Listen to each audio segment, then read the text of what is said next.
Yo guys, what's up and welcome back to the Marvelous Chats podcast. This is episode 59. This week we're joined by Hoffman and Zaberwolf, and we have a very special guest, SquatingDog. SquatingDog, welcome to the cast, man. Hey, it's good to be here. Finally made it on one. This is exciting. Hell yeah, dude. For anyone who may not know you, do you want to give yourself a little introduction and tell us what you're about?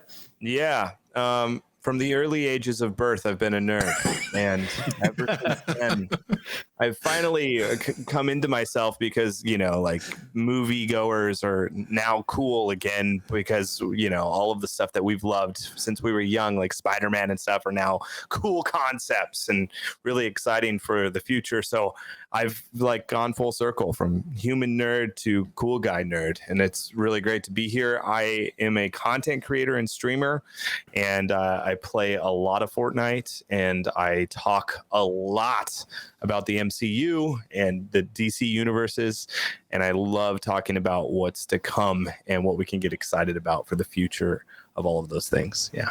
Absolutely. I think a lot of people might recognize the name from your famous Fortnite cheat sheets.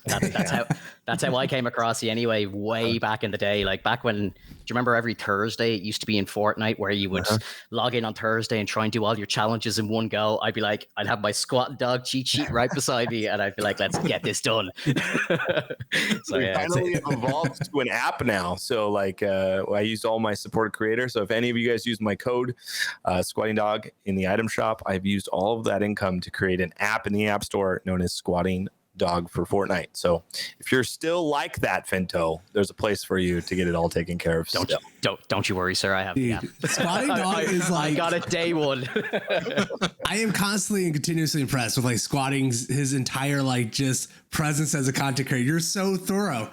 There's almost no one in the game that does it like that, man. Like you got an app for what you're doing. That's insane to me. It's amazing. Yeah. It is. It's cool when like you get supported by people because you can use that support to reinvest it in yourself. Mm-hmm. And I feel like that's a hard thing to navigate. That's a hard thing to do or have the foresight to do because you're like, you don't know as a content creator which direction you might want to go. And so you got to take chances and make some risks. And I mean, even with the app, there's like, Fortnite's been changing, and now the app, you know, does a lot of the things that Fortnite does too. And so it's interesting. Like you're taking a bet on yourself, but I think ultimately, if you're listening to this podcast and you're supporting the Marvelous Chats, like it goes a long way. So thank you to anyone and everyone out there that supports the content that we create and take a stab at, because it shows it puts a fire under our butt to keep going. So yeah, well said. Cool. Couldn't have said it better myself. Absolutely. Yeah, the reason why we're here this week, we've gathered, is to talk about Doctor Strange. Obviously, you know, I've seen the movie twice. I know Hoff has seen it twice. I'm ready to go deep on it. And we're also going to talk about Moon Knight, the finale, and maybe do a kind of recap of the entire series. I'd love to get your insights on that, Squatting. Obviously, me and the guys have been talking about it week by week. You know, we do a podcast every week, so you know we've broke down every single episode. So I'd love to get your input on where you see where you see like the MCU and stuff. So yeah, we're definitely gonna go into that as well. And we always kind of close off the cast with a bit of nerdy news from the week. So we might dip into a bit of DC, we might dip into a bit of Star Wars. We usually just see where it goes. So yeah, let's kick it off, guys. Doctor Strange. Oh my God. Usually we do a little round table and kind of just, you know, get a score like out of 10 or whatever, what we thought of it. Hoffman, I'll let you go first with that explosive response. The first time I saw it in a really great theater, and it was like an 8 out of 10 for me. And then the second time I went in and saw it, I saw it in 3D IMAX, and it took it to even another level for me. And that's like a 9 out of 10 movie for me. This thing was meant to be seen in 3D. It adds to the experience. They really shoot it well in 3D. I actually think a lot of like the issues I had with like the CGI in the regular version, it like completely cleared up in the 3D. And I wonder if like they shot it for that specifically. But overall, like it blew me away. It's everything I wanted from a Doctor Strange follow-up. And I'm ready to talk about like more in depth about it. I don't want to get too deep yet, but like I loved it. I love this movie. It was great. Yeah. What about you, Alex? I just absolutely was blown away about how amazing each of the shots were in the movie. It was breathtaking to see all the different mystic arts occurring, all the chaos magic happening. Things are flying around, like, you know, you just see Scarlet Witch as a single entity fighting off massive armies of people that are just trying to tell her to stop being so crazy. Yeah. It's incredible. Scott, what do you think? Yeah, for me, I'm blown away at how the superhero genre can have genres underneath it. You know, it used to be where it was just like Superman, Batman, it's the same thing. But now we're the MCU is evolving what a superhero film is, and so for the first time, we're seeing a horror-esque like version of a superhero film, which I felt like was really, really exciting to experience, because I came in with expectations that it wasn't going to be that, and I was surprised at how well it fit inside the MCU and how well of a character Doctor Strange is for this experience. I think it could only go through his eyes to really embark on this, much like how we've seen in the past, like Guardians of the Galaxy experience like different worlds, you know, like, and then Doctor Strange kind of being different dimensions. And now this is kind of like delving into like a horror aspect, which is a really exciting thing to experience with new eyes. Yeah, 100%. And like to double up on that point, you know, obviously Sam Raimi did the original Spider-Man trilogy with Tobey Maguire. There wasn't any horror in that whatsoever. So, you know, I think again, I'm very ear to the ground on rumors and stuff like that. So I know there was a director attached to this movie to direct it before Sam came on, and I know he was trying to make it a horror movie. So when Sam came on, I kind of thought, I'd say they'll try and keep a bit of this, but I thought, you know, we'll probably get a lot of the kind of, not to say cheesy, but a lot of the like the Spider-Man like vibes that we had from the Sam Raimi trilogy. So, you know, when I saw stuff like Wanda crawling out of the mirror. Oh, the like, gong! You know, she's all with the gong. So cool. She's all twisted, and you know, like it was like The Ring or something. I was just like, wow, this is in the MCU. And this movie, I don't know what the rating was in the US, but I live in Ireland, and the rating in Ireland was 12. So you had to be either 12 or over to watch this film. So I'm like, there was proper jump scares in the movie, and I was like, again, I wasn't jumping myself. Unfortunately, a horror movie hasn't scared me probably since I was a teenager, and that makes me very sad because I love horror movies. But you know, I could see a lot of people like jumping in their seats, and you know, I could hear like people screaming around me and stuff. You know, like I could hear the reactions. So just the fact that we have those sort of vibes and in an MCU movie is just incredible. It really is. It does. It shows the times and how the MCU is growing. Yeah, it's crazy. Crazy. And you know, it's kind of the same way that the Captain America films like really opened up like the political thriller type of films. This was an absolute horror film. I would think the thing I was most shocked about is how much of a horror film it actually was, and that Disney got out of the way and like let Sam Raimi just be Sam Raimi. Because I loved what he did, especially in Spider-Man 2, where he had a lot of like psycho vibes or whatever. I love that from that movie. And then you get to this one, and it's got so much DNA from all these like horror classic films, like just all over it, man. And the doors slamming and everything, you know, like, and the camera angles, all like it was all classic horror. Like I just knew it was Sam straight away. Factor, right? Of like people being eliminated. I feel like in the MCU, there's usually maybe an antagonist that eventually kicks the bucket, but this is like, there were some main characters, part of the plot, that just got completely annihilated. And it was graphically annihilated for the first time, you know? Yeah, it really shows how Scarlet Witch is just one of the most powerful characters in the Marvel Universe. Yeah. The multiverse, actually. You know, when you're given that kind of character and you hold them back, it's like, it feels like such a punch in the nuts for that. But like with this, they're like, we're not holding back. We're going to let her do her thing. We're going to show exactly how powerful Scarlet Witch is. Yeah. And I think what's kind of interesting about that is there's like Wanda Maximoffs all over the multiverse, right? But like there's only one Scarlet Witch. Like our plays had the mount or whatever where the Darkhold was transcribed, and she was able to destroy all the Darkholds in the universe from that location. So like we had like the one Scarlet Witch in the same ways as there's like only one America Chavez. And I was so shocked at how much of a villain Wanda was from like the jump of this movie, like right away. I think a lot of the trailers kind of were trying to clue you into the fact that she was going to be helping Doctor Strange out, and then maybe there's going to be a transition to her being a villain. And it was, within 10 minutes, she is, it's the reveal that she's the villain, and this movie takes off right from that orchard scene. Full-blown like Darth Vader. Yeah, that was hard for me watching like the series on Disney Plus, where we see the evolution of Wanda become more and more aggressive. Mm-hmm. It really felt like a second gear to fifth gear going from that to this Wanda, which was like consumed by the Darkhold for so long.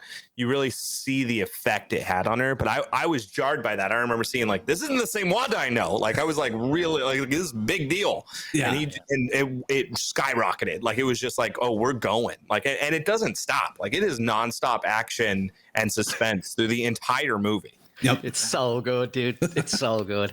I gotta ask. Well, even then, I'm sorry, go ahead, Alex. Say. Even then, like, you get the realization that, Scarlet Witch isn't the only villain in this movie. It's also Doctor Strange. All the different iterations of Doctor Strange that seem to just forget that they need to be a hero.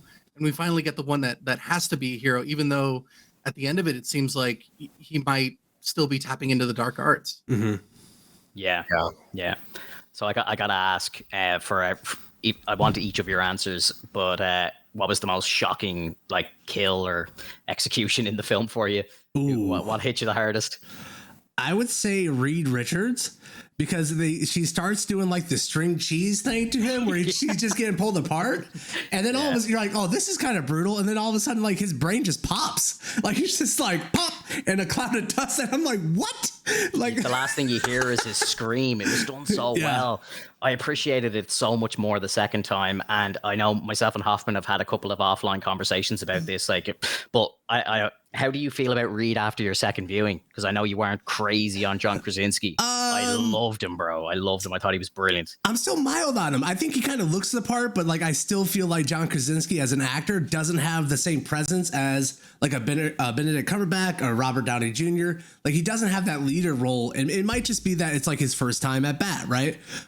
With this character, and maybe he needs another director, maybe he needs more time with it. But like he didn't have that same, the voice and like the I'm Reed Richards type of deal. Like I just didn't believe him as a leader, but it could just be, me being a goose. I don't know.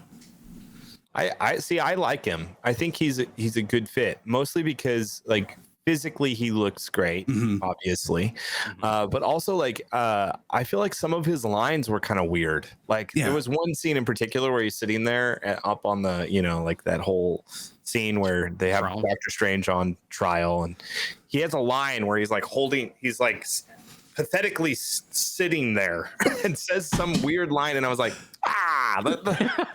that's a bummer that was your line, and I feel like some of that is given to the people that they have to work with whatever they got. Sure. But I do feel like if he was given a little bit more direction and a little bit it was able to direct his own scenes, I think he could come through really well. And I kind of hope that he's not a character that has a different person for our MCU version of him. I really do hope he is the guy, because I think he would do great if he was given the spotlight, because I mean all of the stuff that he's directed has been really incredible, and him and his wife do a great job together. So I would love to see him and her be Invisible Woman, and yes, and yes, I don't know. And one of the things about that, when you mentioned that SquatingDog, I think what it could have been was the reshoots when they had to delay the movie. I think that the reshoots were based upon them trying to figure out who they needed to put in that seat. Yeah. And maybe they were tossing around an alternate Iron Man or even an alternate Fantastic Four character. And so when they finally got John Krasinski, they might have had to rush it.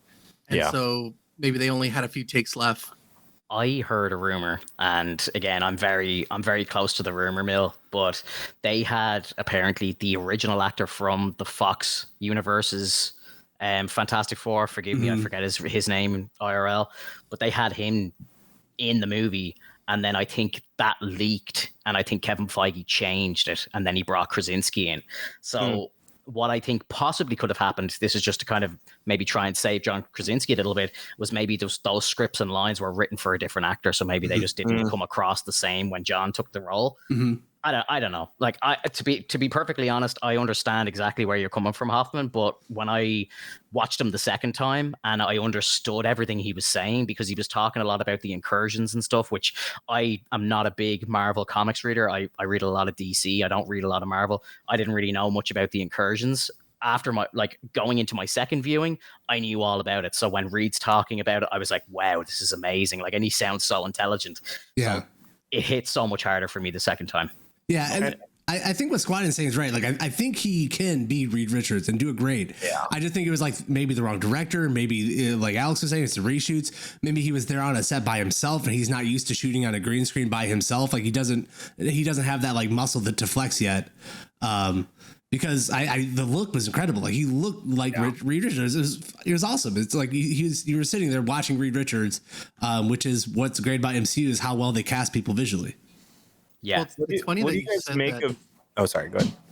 I was going to say it's funny that you talk about him possibly being by himself on set, because I believe that there was speculation that all of the characters were possibly just doing their own scene, and then from that point, that's why it seemed a little stiff, especially during the confrontation with Wanda, because they weren't really shocked at the fact that Black Bolt just blew up his own head. That was wild the second time. Once you knew what was going to happen, and then like you see the way it plays out, like when he's like starting to take a breath in right before she closes his mouth, and it's like way crazier the second time. Oh yeah, dude. Hell yeah. I'm curious of there was an empty seat up there. I'd love to hear your guys' thoughts on, because they did the reveal, of Professor X a little late.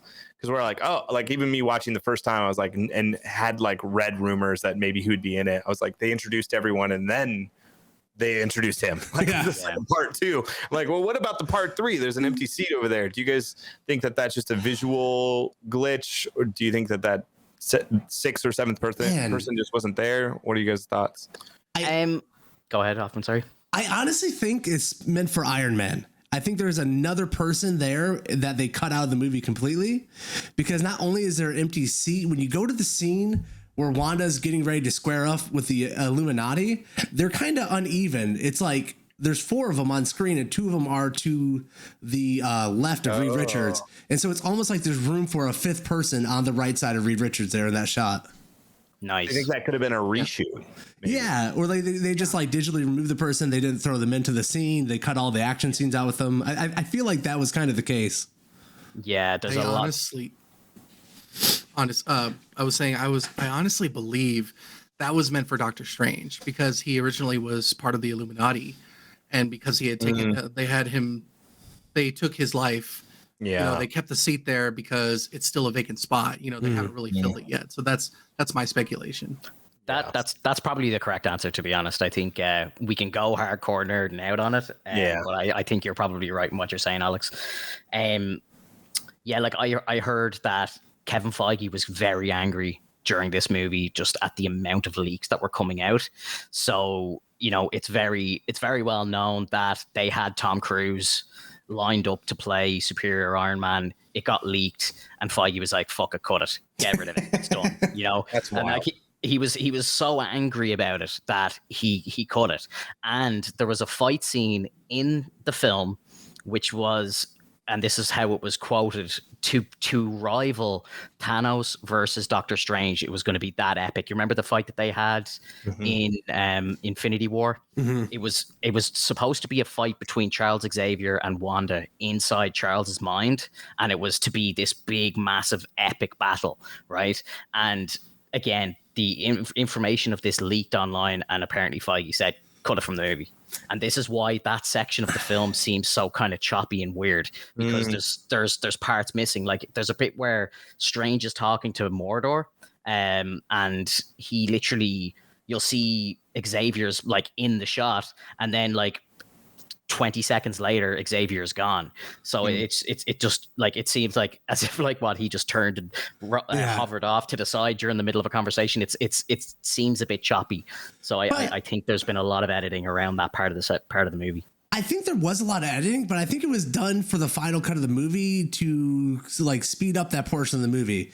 Because even though the Illuminati was cool, I thought that part was the weirdest pace part of the movie, like leading up in there, because it's weird to me that when you have a superhero film, we never really get to travel along with like the villain of the film, but because it's Wanda, they want you to travel with her.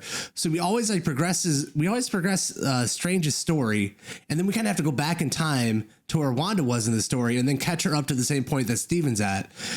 Where in a typical movie, like you're just with Steven and then the villain would just show up. Like we want to get the scene with Wanda going into the house and taking over the body, and like all that time spent like showing you that, we would just see Wanda showing up at the Illuminati.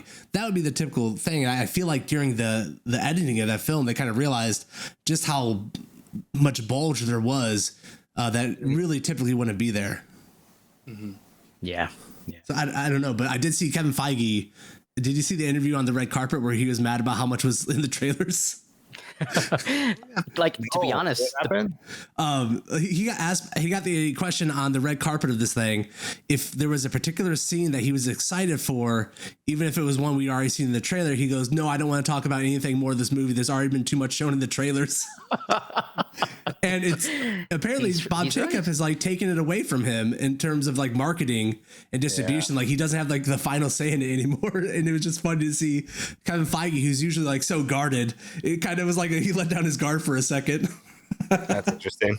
Just to bring up on a point you brought up there a few minutes ago, squatting about Charles Xavier. I think the biggest mistake that they made for the marketing of this film was letting us know that Xavier was in the film. Yes. Like the way that they even presented Charles to us in that film was, you know, there was a delay and then the 97 theme music kicks in and he hovers out. You know, if you and again, they've done this before, and you know, we've talked about this plenty in the past, but you know, they did this in Ragnarok with putting the Hulk in the trailer. They should have kept that out of the trailer. And then imagine when Hulk bursts through the wall, you would lose your mind, you know? Yeah. So I think that's where they messed up. They shouldn't have let us know that Charles was going to be in the film. I also feel like when I was watching it, I was trying to think to myself, you know, this is a movie that is going to set up other movies. We know Fantastic Four is coming.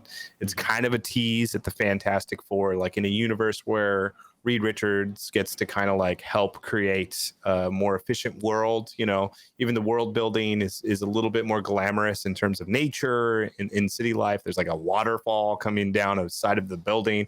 Like, so my curiosity was like, if we didn't have context for a few of those guys, what is the point of introducing us to each and every one of these people in the Illuminati, right? Mm-hmm. Like, what is the point of quote unquote setting up a new universe? Because the first thing that I'm going to think after all of them get eliminated is there's got to be some sort of version in our universe, right? Mm-hmm. There's got to be some sort of version of these characters in some capacity inside what we would call, what is it, Earth 6? What is it? 616. 616, right? Like there's got to be something there. And so I guess that's a question that I have for you guys. It's like, obviously Reed Richards, Fantastic Four, but what do the other characters represent? Because to me, having Charles Xavier in there is kind of like he is demonstrating that mutants are a part of their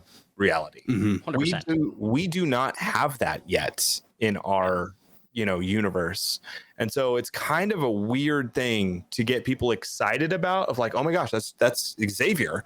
But what does that mean for our MCU, our version? Mm-hmm. Like have there always been? Because I feel like we've been waiting for movies to finally be like, here are the X-Men and here they come out.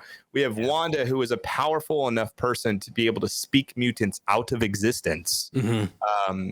My thought was that maybe she would be the one to speak them into. Yes, that was mine as well. I was looking for this movie to answer the mutant question, but it didn't. It's once again ... and yet more teasing towards mutants, but not really delivering on it. So I'm curious of you guys, like what do each of those people represent, and what are they trying to set up for us, at least in our imagination, of what we can expect going forward? So I think I know what's coming, and the answer lies in the first after credit scene. So when we get introduced to Clea, Clea is from the dark dimension and so on, and her job is to go around and stop incursions before they happen. So she comes into the 616 and she tells Strange that he's caused an incursion. Our best guess is that the incursion happened on Earth 838, which was the one with Charles Xavier and all, where he traveled to that universe, Wanda followed, and completely wiped out the Illuminati. So if you remember back to what Reed was saying when he was talking about incursions, he says that if you leave too much of a footprint in another universe, what will happen is it will cause an incursion. Usually the focal points of the incursions, luckily enough, is planet Earth, and they collide, and either both get destroyed, or one gets destroyed and the other takes over. So I think what they're going to do is there's going to be an incursion, and there's going to be a kind of basically an event where Earth 838 and Earth 616 are going to collide, and I think that's going to be how they introduce mutants into the 616. It's going to become one universe, and it's going to take the best parts, or what they want to take, from 838, which we obviously know has mutants because of Reed Richards and because of, Reed's not a mutant, but you know what I mean, because of Charles Xavier and so on. So interesting. Yeah, that's I think that's where it's going. That's my educated guess, and that's kind of referencing source material of kind of what happens in the comics after the likes of House of M and stuff, which is what's heavily this movie, and kind of where we are right now with Wanda and Strange and stuff. This is kind of where they are in the comic books. Mm-hmm. I would say like the reason we're seeing X-Men for me is because I didn't even think about that maybe they could just collide those two universes, and that's how we get X-Men. But I was right there with you where like Wanda was supposed to do something like speaking mutants into existence, like kind of a flip side of House of M, where, her and Charles interacting with each other outside of her brother. That's like the first mutant she's interacted with, because she's a mutant herself. And like they did nothing with her and Charles where he's like empathetic with her, like, you're a mutant and you're all alone. Like that would have been a great scene to have. Charles always gets to the heart of someone's like their pain. And they didn't do anything with that.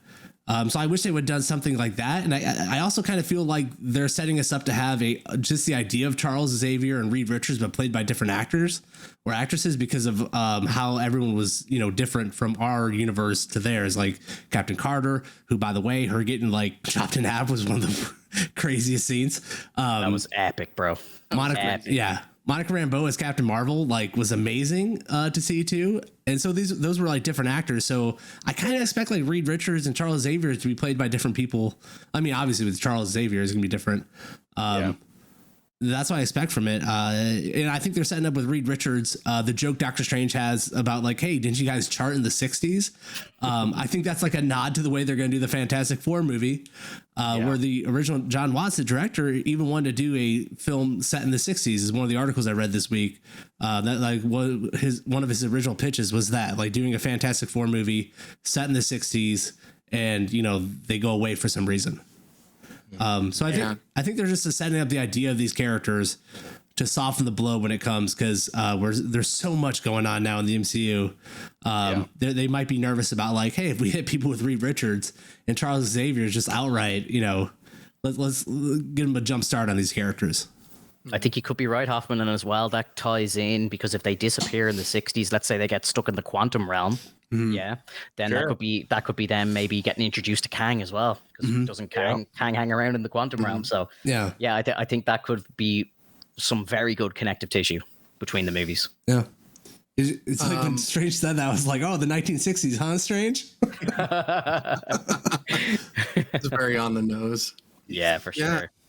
I'm definitely saying that I agree with Finto on this one. All the incursions that are going to happen are possibly going to lead to Secret Wars. Yeah. Because then we're going to have our own battle world, and we're going to have all the different characters from different, universes pile in together, see who's the best of the best. And that was hosted by Doctor Doom. Yes. So, that could be a great introduction to Doctor Doom. We've already seen, Mr. Fantastic. And, we see that there's the part of Venom that split off in No Way Home. So that would give way to the black suit that Spider-Man wears during Secret Wars. We can, pretty much do anything with this. Like, what I'm really excited about is showing the first Inhuman, which is Black Bolt. And that excites me to the point where, you know, I'm a huge Hulk fan, and I know that in World War Hulk, one of the first heroes that Hulk encounters on the way to Earth is Black Bolt, and it's on the moon. And it really shows how powerful Black Bolt is, because he, you know, he shouts out and he tries to stop Hulk from, you know, getting to Earth. But then you see that he's just beaten and battered, and like, I want to see that. And it just, I know it seems a little too soon to do that, but I would love to see another type of, you know, Wanda situation. You know, Hulk is going to show up and beat everyone down because of the world of hurt that they brought on him. He wants to bring it on them. And who's to say that, like, you know, with Doctor Strange seeing all the things that happened in 838, that he doesn't go, well, you know what, Illuminati seems like a decent idea. They created like nearly a utopia there. And so maybe he'll build his own, and then see like an army like of heroes at that point. You know, we have the Illuminati, we have the Avengers, we have a few characters that could possibly be part of the West Coast Avengers. You know, you see Hawkeye. I know Scarlet Witch technically like threw down the rubble on her, but we didn't actually see her die, so she could come back, you know, redeem herself. We have Spectral Vision just hanging out about, like, he could be part of the Illuminati later, or he can even join the West Coast Avengers. You know, like, I think they're really trying to set up as much of a world as they can, and then collide it so that we can get the Secret War. I feel like that's what was most interesting to me, is like, of all the people they could put in the Illuminati in the comics, there's like Namor, there's Iron Man, there's so many other characters that could be sitting there, and they chose those characters. And I guess that's why I brought it up, was like, I like your point where maybe this is Strange peeking in and seeing the Illuminati and being like, this is a mess, this is a joke, I'm going to put together something that's better and might incorporate some of those other characters that are more classically known. Because it did feel kind of random a little bit, of like who they decided to put in those seats. I just remember thinking to myself, like, okay, like, sure. Like, sure, I guess so. But I feel like there could have been other characters, and I think what you're saying would be a really cool execution of the future of the Illuminati, at least in our universe. Yeah. So if we could have a 616 Illuminati squatting, who are you putting on who are you filling those seats with? Yeah, I feel like we have to figure out Iron Man first, right? Like, we got to figure out the mantle of Iron Man, and who's a part of that. But I would love to see Iron Man kind of re-enter the MCU. I know they're going to probably take a long break on him. They don't want to have everything, you know, on the shoulders of Iron Man anymore. But I do like Iron Man being a part of it. I love Reed Richards. I think that's a solid choice for sure. I also like, I feel like Doctor Strange has to be on it. I feel like that would make the most sense in this.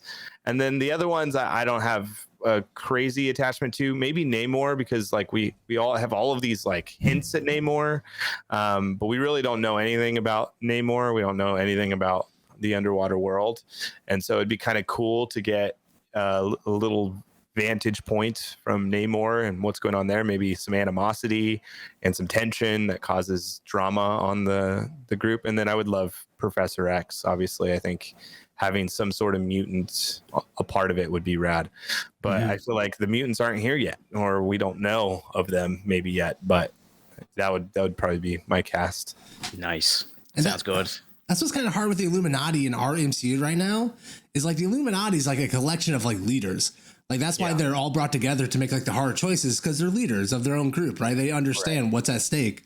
And so like we just have the Avengers right now in the MCU. So like, you know, we need the X-Men, we need the Fantastic Four to come along. Like Black Panther would probably be a great person because he leads Wakanda, right? Namor's a great pick because he leads the Atlantis.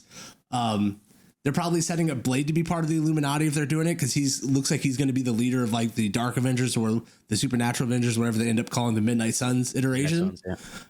So like those types of characters, like we just need a bit more teams. And I would give it over to Peter Quill, but having Peter Quill on the Illuminati just feels a little. I don't know. Yeah. No offense. No way. Yeah, no, he can't be taken too seriously. I'm sorry. He's a cool guy and all. Would you put Thor on it? No. No. Oh, Valkyrie would be great though, right? Yeah, he wouldn't care. Yeah. Yeah. I suppose. We haven't even got to like the other half of the movie. Like this is how much this movie is setting up and how much you can theorize. It's like you're halfway through the movie. It's like there's so much that this movie is building for the MCU, man. It's crazy. And I got to bring up a point now, because if we're getting towards the end of the movie, we see that Wanda destroys Wundagore Mountain, which in turn destroys all of the Darkholds. So my question is, we know that Ghost Rider is coming, but how is Ghost Rider going to have power without the Darkhold? Doesn't his powers come from the Darkhold? But we also have Strange with a third eye, Yes. right? Mm-hmm. So I feel like it could be through that avenue, because I mean, he's holding. So Strange is still practicing. Is that what you're saying? No, I think Strange is cursed from the Darkhold, because that's ultimately what kind of was they were chatting about. It's like it. What's the Strange that was like he met in the weird mansion place? What was that Strange name? Sinister Strange, I think. Sinister, yeah. Sinister Strange was saying a lot of interesting stuff about the Darkhold and how it like takes a hold of you. And so we know Wanda destroyed it, but yet we have a third eye. So I feel like there's a lot of ifs, ands, and buts when it comes to the Darkhold.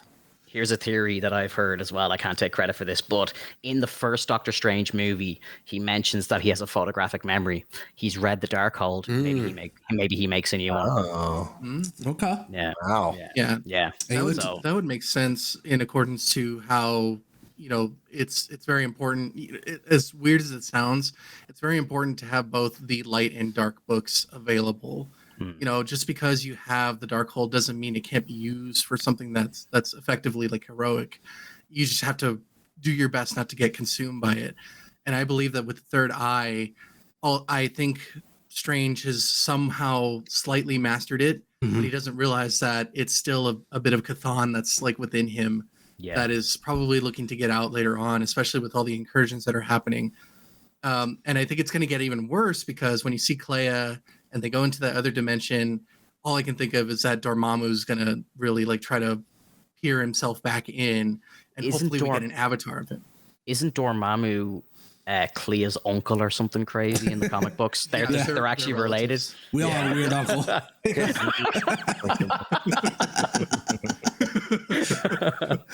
Oh my god. Imagine him at Christmas. Yeah.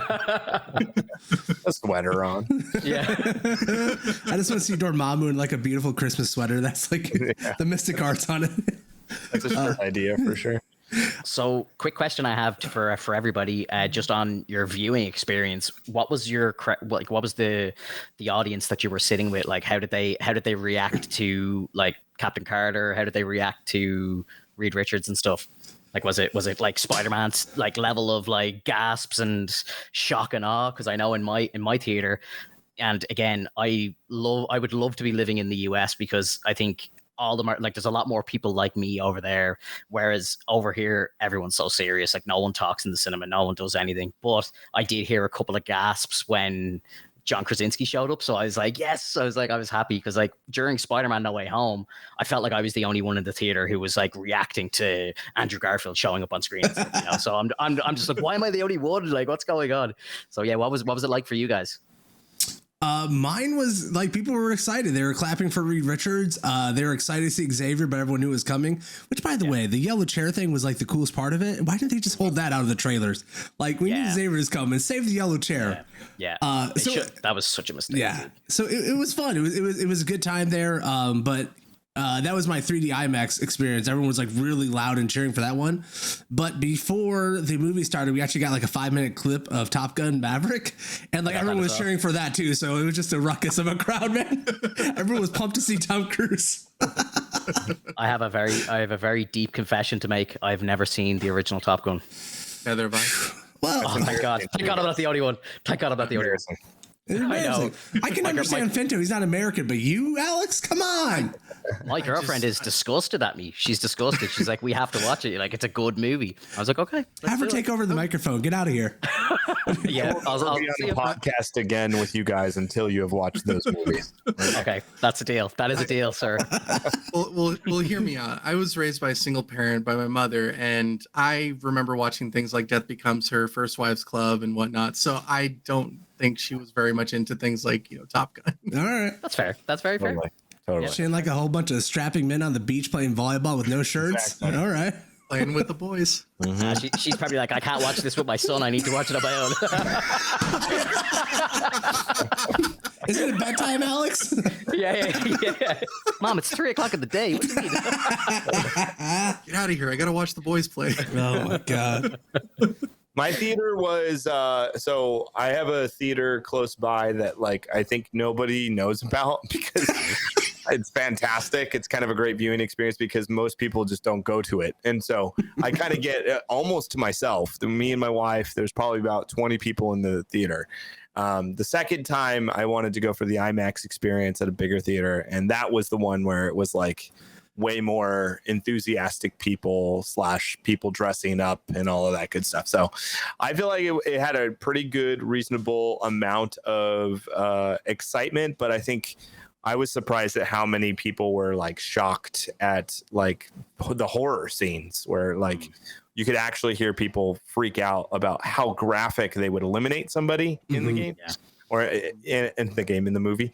And yeah, I think like that was, I think that's very new for Disney as a whole. Like I'm very surprised at some of the decisions they made because typically it's implied. There's a lot of implied. So a good example would be Carter getting her shield thrown back at her. You know, you watch it go through her and then into the wall, and then it fades onto the shield itself. And now in fuzzy fashion, you see the body split into two. So it's like an implied type of experience, right? Yes, but this time with the Black Bolt, you saw his head blow open. Like, and it was just very graphic. And so this is the first time that we're seeing like the consequences of powers, like really executed in a way that would make the most sense. Like if somebody had these types of powers. And so I think like that was what I took away from my audience experience is just people like gasping at like, oh my gosh. Like, Reed Richards blew up into spaghetti. Like that's crazy, you know? Like, so yeah. Yeah, dude. Yeah, it definitely was a shock factor with my audience. There was definitely a cheer when John Krasinski showed up. One of my favorite things though was like I was the only person who wanted to act like, you know, in Zombieland when, you know, they see Bill Murray, and I was like, God damn it, John Krasinski. Yeah, that's epic, dude. And, go ahead. Well, and I just wanted to finish off with the Black Bolt thing. Like that was another one of my like excitements to see an Inhuman, and I have to agree with SquatingDog. Like the shock factor was something that like really took the audience aback. It reached to a point where like you hear gas and you hear someone say, "Oh shit!" and it's like it's good. Like that's how good it is with that scene. And I know it's supposed to be horrifying, but like a couple people actually cheered because they're like, we got to see someone get killed. Yeah. I can't robots or some sort of like peons that we just don't care about, and they're getting destroyed. But like this, like Wanda was killing people. Yeah. Like, oh yeah. She went full blown Darth Vader. Yeah. It was nuts. Yeah. I can't believe we haven't talked about it yet as well. The scene on Titan where we see the dead version of Thanos and Black Bolt takes out the 818 Doctor Strange or 838 Doctor Strange. It was just amazing. Like to get to see Black Bolt's power properly shown like it was in the comics. And it's same with Xavier as well. You know, when he does the first mind trick thing to show that to our Strange, and like you see the waves in the air and stuff. I was like, this is just like the 97 cartoon. Yeah. I was like, this is just so good, bro. So good. Something I want to dig into, like somehow when I rewatch it again, is Christine still says that Doctor Strange in her universe, like this is like the futuristic Christine, whatever, from her 813, whatever it was.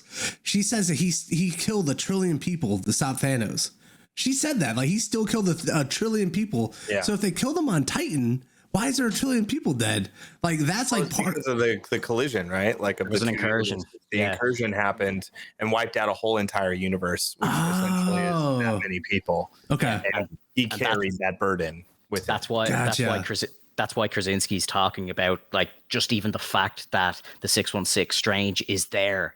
They're like, we cannot risk another incursion. Gotcha. They know what they've survived it. They lived That's it. That's crazy, bro. Yeah, dude. It's like this film's deep. Like there's a lot going on. The themes of this film are incredible. I've seen a lot of people saying there wasn't like they didn't like the movie because they don't feel like there was character development, and I just don't think it like hits you over the head with it.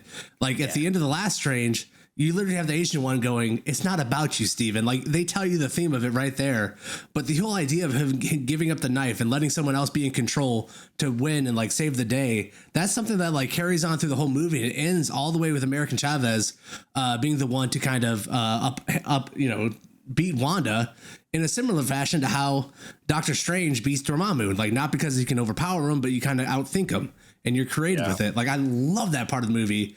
And these people saying there's like no character development or it's too convoluted. I'm like, what movie are you watching? Like Sam Raimi did a beautiful job throughout this whole movie showing you what it was about and Steven changing. Yeah. My biggest question was the Book of Light, the antithesis of the book, the whatever. What's the Book of Ashanti? The Book of Ashanti. Yeah. I feel like they got to. I think maybe I got to watch it again. I was very confused at how like that was a huge plot point of like we got to get this thing, and then they get it, but then Wanda destroys it. Yeah. Like a page off of it or something, and then it was not a part of the story at all. Do you feel like I'm trying to make sense of that whole part of the film? I guess I'm met with more confusion than I am of like, oh, that makes sense. Mm-hmm. What are your guys' thoughts on that whole thing? Because I'm pretty sure, right? Like Wanda does some sort of blast, and either the page or the book gets evaporated. What was the whole point of any of that to you guys? To me, it feels like a horror trope where in a lot of horror movies, a lot of the plot is about getting to somewhere and this is how we're going to win. And then once you get there, it's like the rug's pulled out from underneath you. Like the horror still goes on after that. And I could just be reading into that too much because it's Sam Raimi and it's a horror film. But I feel like that was kind of like him setting up that idea of, we're getting to where we think we're going to win. And then it's just like, it's taken away from you. Mm. Yeah.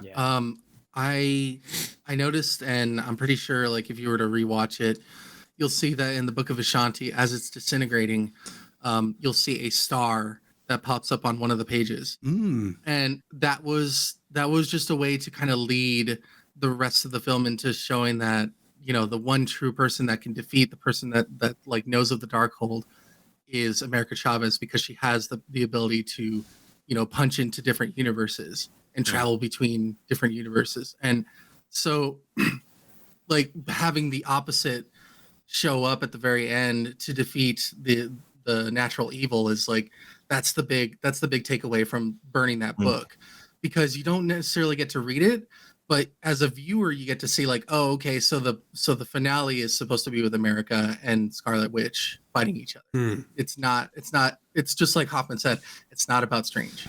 Yeah. I think arrogance is definitely a big kind of plot in this movie. Like, Strange is so arrogant that he thinks he can use the Darkhold and not be affected by it. And then we see at the end that he is cursed, which is great. And then like I saw a lot of people giving out about like John Krasinski and saying like, why would he mention to Wanda that Black Bolt can kill her with a whisper? It's kind of like, isn't this guy meant to be the smartest guy in the world? But it's like that the Illuminati are so... like they think that they're so powerful. They're like, we could take out Wanda. That's no problem. We've killed Thanos. Like, they're just so arrogant. And then I think that's why that hits so well, because it's like the arrogance of everybody, including the smartest man on earth. They don't realize that Wanda can just like flip a switch and boom, it's done. Like, Can I tack onto that though? Like, I have to say, and I don't know if you guys felt the same way, that was those scenes in the Illuminati were for us, for all four of us. Like, we're the nerds. We want to nerd out. When we saw Professor X doing the mind thing, we see it immediately. We're like, we're like Leonardo DiCaprio, like, oh, there it is. And, we want to feel that nostalgia of seeing, that from the 90s movie or 90s show and the comics. In the comics, as weird as it sounds, a lot of the things that occur happen with explanation. It's a lot like when we were reading the Moon Knight comics. At first, you see him like coming and engaging with vampires, and then he's like, I'm not like Spider-Man. I'm Moon Knight. Like, I will kill you. And so, like, it really gives us this very comic book based like nostalgia for it. Whereas, you know, my girlfriend's watching it with me, and she just started laughing hysterically at the fact that like Charles went like this and Wanda's like doing this. She's like, I don't get it, but it was just hilarious to me. That's epic, dude. That's epic. Just to, I don't know if we really have much more to talk about. Well, I suppose we could talk for another 4 hours on the movie, really. But you brought up Moon Knight, and I do want to talk about Moon Knight as well. What do we think?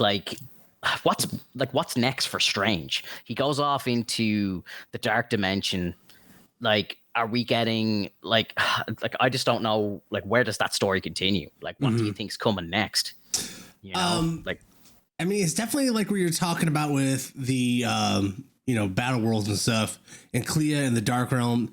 I think we're gonna see Strange start to master other types of mystic arts that are like outside of our universe and stuff. We see him opening up the third eye or whatever, and it's indicating that he's like cursed by the Darkhold. But you also hear like a guitar riff while it's happening, right? And the only other time we hear a guitar riffing like that is when he gets control of the death, like all the ghosts that are surrounding him while he's on the mountaintop, that he uses them to fly over to Wanda. That's the only other time we hear guitars from Danny Elfman's score. And so I think that's kind of an idea that he's like mastering deeper elements of the mystic arts, and he's going to use that to jump inside of the dark world and he starts expanding, right? Like he starts learning about kind of where the ideas where Loki was taking us, where there is a multiverse and you can like intentionally affect them, and it's not just kind of random. Yeah, we as a viewer know nothing about two universes collapsing on each other. Mm-hmm. And so if they're going to create a Secret Wars type of situation, we need to live vicariously through a character to explain that. And I think how they do that is they do it this way, where it's like, Doctor Strange, hey, I need your help for some reason. You are a person of value that can help us, stop these things from happening. And so therefore you get to see through his eyes and learn through his actions how to prevent these universes colliding on each other. That will set us up for the narrative to come. Otherwise, I think from a viewer's perspective, we are going to be hella confused. Yeah. If nobody has read a comic book, they are going to be in trouble. Mm-hmm. And so they have to do that job from a from a viewer's perspective. Like, okay, what does Endgame look like? We knew nothing about Thanos. They teased him, and then they showed some of his enemies, and it was a slow evolution. So I think we're on that slow evolution of like putting together concepts of like with Thor, Love and Thunder, gods as a whole. What are they up to? What are they doing? Do they care about anything? We got the quantum world with Ant-Man. Like, what is that about? How does that play into all of this? So they got to kind of like teach us through the eyes of people that have never experienced those things before, so that when they put all these concepts together nice and cleanly, we understand. And I think that's what we're going to see in what's next for Strange. Yeah, for sure. Lots of post-credit Strange appearances coming up, probably. Yeah, I think so. I was kind of lost a little bit with regards to the likes of like us watching WandaVision, for example, right? It seemed when we were watching that show, it seemed like it was kind of, it was kind of labeled like this as a joke at the time when it first came out. It was like, we just watched 6 episodes as an excuse to watch Wanda get a brand new costume, and then we saw Falcon and the Winter Soldier. It was kind of the same story. We watched 6 episodes and then Sam became the Captain America, and then it seemed like we didn't really need to show them. I was always kind of joking about it and saying these shows are like DLCs for a game, where it's like, you don't have to play it, but it's cool to have the add-on. And I thought that was what these Disney Plus shows were, or at least starting out to be. But if you didn't watch WandaVision, you went to see that film, you would be completely lost. Like, hang on a second, Wanda has kids. What the hell's going on? Like, what's Westview? You wouldn't have a clue. So I'm impressed that they actually used a Disney Plus show so well. And I think, and I had said this before, where it was like, I think WandaVision was a pretty weak show overall. The last couple of episodes were pretty good. The start was awful. But I think now, after seeing that happen to Wanda, I think it would make me enjoy WandaVision a lot more now. It's crazy. And that's the plan, right? Like from a financial standpoint, you want to be able to milk as much money from your viewer base as possible. So like if you create a show, now that we know you needed to watch WandaVision before this film, it makes everybody that hasn't watched WandaVision to watch WandaVision, which means you need a Disney Plus. Yeah. Right. So it's like, it's justifying their system. It's justifying Disney Plus. They're now saying, which is the first time we've seen this ongoing story knows no bounds. In fact, you need to make sure you're a Disney Plus subscriber so that you can stay up with these movies, because this is a massive movie. People love the name Doctor Strange. They want to see what's new. And if you go in and you are confused, guess where you're going right after you watch that film? Either on YouTube, listening to this podcast, or you're going to watch it on Disney Plus. Yeah. And I think that's exactly where they want their audience. They want people in a subscription thing, as long as they can have you there, and as long as it makes sense, and as long as they're not screwing it up, right? Which it seems like they are not holding back, because we've got Moon Knight absolutely killing it. And so if they can tie all these things together, it's a massive web where they have me, you, and everybody listening subscribe to Disney Plus, so that we can get the full story as it unfolds. Yeah, which, absolutely. You're right. It's a huge shift in how we're supposed to watch things, TV to movies. But this is what they did back when they launched the MCU with like Tony Stark and Iron Man 1, and then they rolled that into Thor. That was never a thing in movies where you were going to see different franchises come together. Now we live in a world where it's like everyone's trying to do a connected universe. And so it kind of feels like the norm. But back when the MCU started, it was like a mind-blowing concept that you're, going to see Captain America, and then you see all three of those characters show up in the Avengers. Like, that blew my mind back in the day. So now that they're going to start doing stuff like this with Disney Plus, where it's like crossover between the TV stories and the movie stories, like that's just another huge shift that I'm excited for. Because one of the things about the MCU on Disney Plus that felt weird is like, the stakes fell off, because I feel like they were talking about how it wasn't going to be required viewing at first. And it feels like it's a shift to more required viewing now, that they're getting deeper into it and probably investing more money, because Moon Knight looks like it costs a lot more money to make than Falcon and Winter Soldier, let's say. So I could definitely see they're like, hey, if we're going to invest the money, we want people to have to watch this stuff to go see the movies. Did you know the budget of WandaVision was $200 million? That's a movie budget nowadays. Wow, that's not too bad. Yeah. So like they're investing in this. Yeah. So yeah, it's crazy. Look, I think that's the perfect kind of moment in the cast here to make a step into talking about Moon Knight. So guys, like, what did we think? I feel like I watched Moon Knight so long ago already. Like, it's been such a crazy week. Like, we watched it on Wednesday, and I've seen Doctor Strange twice since then. I feel like I watched that finale 2 weeks ago. It's crazy. But it was great. It was epic. And to give Hoffman a shout out here, because we talked about it during our last podcast, and you pretty much called the finale perfectly, dude. I asked him, what do you think is going to happen? And he pretty much gave us play for play. They can put me in a writer's room. I got this, baby. He's in the room with Feige. He knows. So I think Moon Knight overall has been the best MCU on Disney Plus we've gotten. It has been an incredible show. All the performances have been great. The story's been phenomenal. And all they had to do was like stick the landing. That's all they had to do here. And they like fucking nailed it, man. Like, I love this finale so much. I feel like every part of this finale was a payoff to things that were being set up from episode 1 all the way through. It was a masterful into a season. I hope it's just a season. I hope they come back with a season 2. But if this is all we get for like a Moon Knight show, it's been well worth it. I loved it. I loved every aspect of it, man. Yeah, I have to agree completely. I'm blown away at how they stuck the landing, because it was just an amazing feat. And I know that Vinto was saying, I think even Hoffman was saying, there's not enough combat right now, but it's going to make its way into the final episode, because it's finally built up to that moment where everyone's backstory is finished. It's time to get into action. It's time to finish up with like some craziness. You know, you see some kaiju in a sense. You see, you know, this interchanging between Steven and Mark, which is phenomenal. I was not expecting that at all. I was completely blown away by that. I love how Steven became so like efficient in combat too. You know, he's not just like a bumbling idiot anymore. It's just, and he wasn't even a bumbling idiot. It's just they kind of like portrayed him as that at the beginning of like not knowing anything at all. Yeah. And they transitioned it so well. And I think that if they do this for another show, I know that Miss Marvel is coming up pretty soon, but hopefully they do something similar. I'm not counting on it, but I mean, as far as I can tell, Moon Knight is like my top.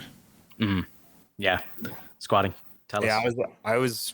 I was very stoked on it. I think the only thing that I wish wasn't a trend was like 6 episodes a season. Like I feel like that's the one thing that I don't know what it is like for the budget. I don't know how it works, but like we get kind of 2 movies from a series, right? Like in some respects in terms of time. Yeah. And so I think like that I kind of wanted more, you know, I wanted more of those interactions. But I think what's so cool and what's so multifaceted about Moon Knight is you can watch it with the perspective of each of the people, right? You can have a Mark Spector experience, which is kind of like when you first watch it, you have Mark Spector eyes, really. And then you have like this infiltrator, Stephen Grant, that like you kind of perk up about, but like you're still trying, like, who is this guy, you know? And so you could rewatch it with the eyes of Stephen Grant. And then at the finale, now we have Jake, and it's like you could watch it again, like looking for Jake through the whole thing. And I think that's what's really impressive about it is the psychological warfare inside of himself, and how if you really enjoyed it, you could actually kind of piece out so many different moments that you couldn't see episode 1 at the time or episode 2 at the time. And now have watching the whole thing, you can go back to those moments and go, oh, right. Like, and I think that's what makes Moon Knight particularly expert in its storytelling. Dude, you're on the nail on the head. Like to go back now and rewatch the show and know that every time where he flickers out and kind of passes out and we get the black spots, that's Jake. Like we always thought it was Mark, but it's actually Jake, and that will just make each of those scenes even more epic. If I can give a bit of criticism to the finale, I did not like that we didn't get to see Jake take out Harrow. That kind of annoyed me, if I'm being honest, and that's the only thing that I can say negative about the show. But I think, you know, they teased us so much with Jake the whole way through the show. I feel like we were robbed in that finale because we didn't get to see him actually take out Harrow. Like we literally get a fade to black moment, and then the villain of the show is lying on the ground defeated. I was like, what? I was like, it's over? I just couldn't believe it. I thought that was a bit strange. I don't know why they chose to do that. And to me, that is the biggest evidence that there will be a second season, because it's like they can't leave it like that. You can't have an after credit scene and we finally get introduced to Jake and then we never see Moon Knight again. I think that would just, it's not happening. It can't. Now, whether it's going to be a season 2 on Disney Plus or if they move into a movie or something like that next, I don't know. But they have to tell it. Like, we have to see more. And I think it should be probably a season, because I would like to go back and actually watch everything that we missed, all the blackouts. I'd like to see what happened during those blackouts. Well, I feel the biggest problem, I would say, with the show is, and I have to, luckily I'm married to somebody who's not as big of a nerd as me.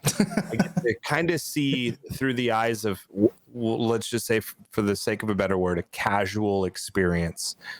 I wonder how well Moon Knight will perform to a casual experience, mostly because there's a lot going on. Like, you got the mental asylum mind spot. You got, you know, like what's happening in his mind, what's happening in his reality, what's happening into him passing. Like, you have to, like, this is not a show you can just have on in the background while you're like doing something else. Yeah. And I feel like to everyone that I've talked to that has been just binging while they're doing other things, and they talk about Moon Knight, they don't like it. And I think like that could be a huge miss because of how much work to create such a great story just could be completely wasted. And I could see Disney going like, hey, we didn't have a lot of views, we can't continue to like financially make this happen. I feel like would be a shame. On the Fortnite side of thing, literally everyone and their mother bought Moon Knight as like an outfit in the game. And so like I'm very curious. I don't know those numbers. I would love to know those numbers, because I feel like to a casual experience, this is a harder one to be involved with. And that's my only concern with whether or not we'll see another one. And I think you're right about that. And it's funny that you bring up it being like hard for casual people to watch, because the whole time I'm thinking when Finto was talking how they cut out some of the fight scenes, right? Like one of the fight scenes I would have loved to seen was when Arthur Howard comes into the temple or to the pyramid and he takes out all the avatars of the gods, but they completely cut that out. And so I was thinking that that really reminds me of The Wire, where The Wire was always a show that was more about the part of the policing that wasn't action. They would lead you up down, like there's going to be a police chase, there's going to be a shootout, and they never film it. They cut, and then you're at the very end of it, because that's what's actually important to the show. So I think what Squatting is saying, like, kind of runs in line with that, where it's like for the casual viewer, it's like the action isn't there, and it's a show that like demands your attention. Like you have to watch for the character moments. You have to be paying attention to like, is it Steven? Is it Jake? Like what's going on in the mind of Moon Knight, and what are you watching, and what are you taking away from it? And I think you're right. I think this is a very hard show for the casual audience. And I 100% expect like Moon Knight to show up in the movies, right? Like it feels like he's Oscar Isaac. He's a movie star. He's going to be in the movies at some point. And I think once he's in the movie and they just have the money for like huge Moon Knight action sequences, that's when everyone's going to like fall in love with Moon Knight and come back to the show and be like, oh, I love this the whole time. This is such a great show. I was a day one fan, everyone. Like, but I also feel like that's like what's super cool about shows is I think the hardest part in a movie is convincing your audience that they're worth paying attention to, they're worth watching. You watch Eternals, it's really difficult. You're telling the story of the Eternals as a whole, not individually. So you care less about those individuals. You have 2 hours, maybe 3, to get people invested in the character. And so there's a lot of work that has to be done on the front end for people to be like, man, Spider-Man's my favorite person. You know, like there's a lot of character buildup, and Moon Knight is all of that. It's less action, tons of buildup. And so I think to be a Disney Plus show, I think is the perfect medium where you can create that character and launch them into the MCU and be like, you should know these things. And if you don't, you can go do your homework on Disney Plus. Yeah. And I feel like I think we're going to see a lot more of that. Maybe it'll be a really cool actor coming in, setting up the character to get your attention. It's a lot of like growing the character, understanding the character, and then shooting them into the MCU in a way that is more action based, maybe more popular, right? And then you can go back and check it all out later to kind of fill in the gaps. I think this is going to be a more common practice, and I feel like Moon Knight is the first, well, maybe not the first, but like a test of whether or not that would work in their ecosystem. Yeah. Can I piggyback on that real quick? Because I love the idea. Because I feel like they kind of learned that lesson from like Spider-Man, right? Like we get Spider-Man, and it's like you should know who Spider-Man is. You should know his backstory. So once he hits the MCU, it's like you hit the ground running. Yep. So I think you're right about that with Moon Knight. That's a great take on that. Yeah. Well, I also wanted to tack on with Miss Marvel coming up pretty soon. You know, I think they might also have a little bit of a test in there as well, because that's a brand new character that's going to pop in. It's going to be she's going to be part of the Marvels later on, which is a movie. So like, if you haven't seen Miss Marvel, then I think by the time you watch the Marvels, you probably want to go back and watch that and see, you know, who is Miss Marvel. Yeah. And hopefully with all the other characters that are portrayed in the Marvels, you know, it doesn't overstep on what they're really trying to do with this whole introspective. I personally love all of the introspective and the conversations that are having in the show with Moon Knight, because we don't get that very often. I know that with movies you have to have as much action as possible because that's how you captivate the audience. And I agree with SquatingDog. Like, it's going to be really tough for a lot of casual people to just want to sit down and listen to people talk for like an hour or two before we get into any sort of combat. Yeah. I think this show would have been an absolutely like storming success if it came out around the time of like the likes of Daredevil and the Punisher and stuff, and you got 13 1-hour episodes, and you were able to kind of go deep on an episode. So you'd have a full episode about Steven, a full episode about Mark, a full episode about Moon Knight, full episode about Mr. Knight, you know, and we kind of build that story up, little bits of action in between, and then it ends on a big epic 13-hour like build up to this final battle. I think it would have worked a lot better. I just think 6 hours for something like this isn't enough. And I think what we got was incredible. I'm not dissing it at all, but I think why a lot of people are not liking the show is because there isn't enough. They're like what Alex is saying, they're here for the action. They want to be compelled. They just assume there's action, right? Exactly. Like it's their expectation of a Marvel film is that there should be action. And so when there's not, there's that automatic gut reaction like, oh, this isn't what I came in with my expectations for. Yeah. And I don't blame the show at all. I think the show pulled off perfectly what it wanted to do, but I think that's why there's a lot of hate out there for it, because there's all these casual fans who just want to see Moon Knight destroying London or destroying Egypt, you know? Right. And I feel like that's the biggest thing. If I'm no expert, but if I were to garner any type of advice for these types of shows, is to learn how to manage your viewers' expectation of them. Mm-hmm. If you can market the expectations of your viewers, I feel like they'll go a little bit further, because I feel like to most people at this point in time in the MCU, every character added is going to be like, I don't know who that is, because we're so far along. You know, it's way past Iron Man now. It's way past, you know, all of these classic characters. All of the characters moving forward are going to be like, this is a deep cut in the comics. Yeah. So you kind of have to do a better job of getting people's expectations in a correct place for you to enjoy it, right? If I'm expecting some, like, my wife to propose to me, let's say, again, like it's her, like if I know that's coming, it's her turn. Proposes, I already know that's going to happen. I'm going to be more of a critiquer of the, like, oh, well, you didn't get down on one knee. Oh, like whatever it is, right? Like I have those expectations. So if you, whatever you set out there, you have to do a better job with shows like this, where it's like, hey, let's not show a bunch of action scenes as like the lure. Let's show the psychological aspect to this as the lure, right? Like, let's get people excited by the mystery of the character rather than this guy just eliminating everybody. Right? Yeah. Mm-hmm. I say this all the time. You know, the MCU has set their own bar so high that they're their own worst enemy. You know, the content is so good coming off the back of Endgame. It's like, where do we go next?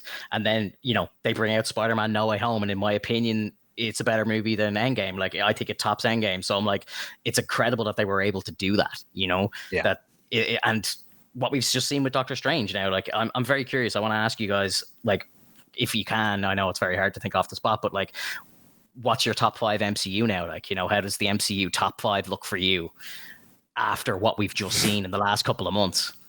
It's tough. You know, it is tough. It is. You don't have to answer it. I don't think I could answer that. That's you know, I've done a tier list before. That's like an hour-long dive of movies. Yeah, I've watched that, Hoffman, and I wasn't very happy about seeing the Incredible Hulk at the very bottom. It's all right if you don't have taste. It's not my fault. I have plenty of taste, sir. I think it's a very misunderstood movie. Yeah. So I suppose a question, because we don't, and our listeners haven't heard much from SquatingDog. You know, they know all of us this is episode 59 of our podcast. You know, people who are listening know us pretty well. But what's your favorite movie in the MCU, SquatingDog? Yeah, that's difficult. I can't help but have a really warm spot for Iron Man, the OG. It's crazy to me that it's like 12 plus, 14 plus years. I don't know how long. And it still holds up. Like, that's insane to me. Like, absolutely insane. And that was like at the same time where we were getting the Batman trilogy and all that. Like, you know, it's just like another superhero film, but they were strategic enough back then to see a bigger picture, a bigger world.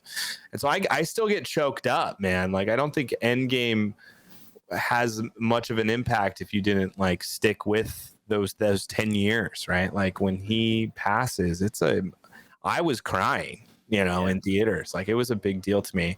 So I feel like that's huge in terms of storytelling. Like, what a crazy cool arc to see somebody self-made superhero, but then also like go through this whole ego trip, learn how to work on a team, learn how to not be selfish, learn how to build a family. Like, we got to see this character from the beginning to his passing.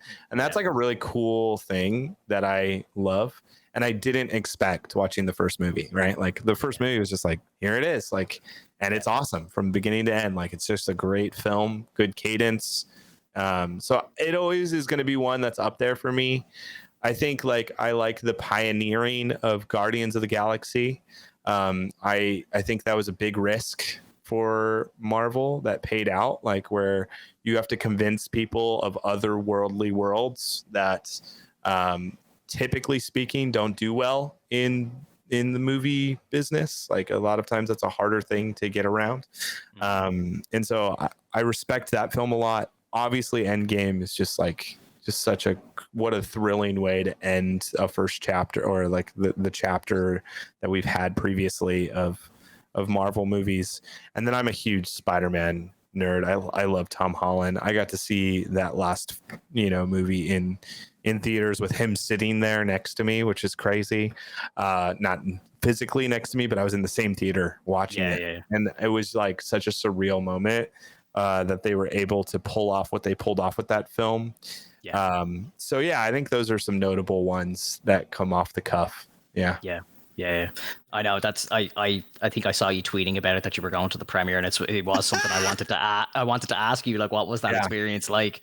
Because everyone knows, like, I am an absolutely giant Spider-Man fan. I literally have a Stan Lee signed Tobey Maguire right behind my monitor here. I look at it every day, so I'm a huge Spidey fan. So for me, I think No Way Home is probably the best movie that Marvel have done, very closely second, followed by Infinity War for me.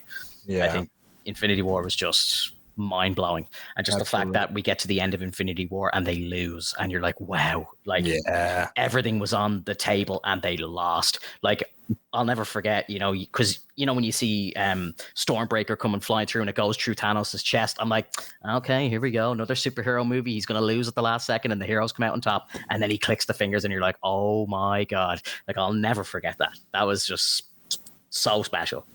Yeah, and aimed for the head. Exactly. Exactly, dude. Exactly.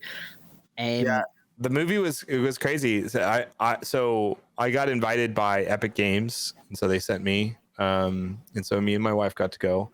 And I've been invited in the past, but I didn't know it was a red carpet premiere. So I showed up thinking it was a normal premiere. And people are dressed up really nice, and I am not. My wife is not. And so we show up, and I'm like, that's literally Tom Holland right there. I'm like, what the, like, we were both looked at each other like, we're screwed. Like, we look like we dressed up for the night, but not dressed up, like Terry Crews is right here. It's like nuts. So we got to I peed next to Tom Holland. That's it was something that I get to hold on to. I didn't check anything. He didn't check anything, but I got to pee next to him, and it felt great. That's epic. So it was really, really humbling to be there. I felt like I didn't belong, but I soaked up every freaking second of it, because Spider-Man is my favorite superhero of all time. And so I just like how approachable the character is to somebody who's learning their powers at such a young age. And I feel like Tom Holland is such a great like expression of that character. Not a huge fan of Tobey Maguire Spider-Man. I know that might get me in trouble, but I just felt like he's an old man, and I love that they made jokes about that in the latest movie. But like, so I just feel like he probably is the most like expressive in that character. And I also love the Amazing Spider-Man as well. Both of those two are great. But it was just like such a celebration of Spider-Man that gets me excited. And I think Into the Spider-Verse is one of my favorite Marvel films as well. Like it's just like such a incredibly well done artistic feat that I hope we get to see some evolution of that as well into the future of the MCU.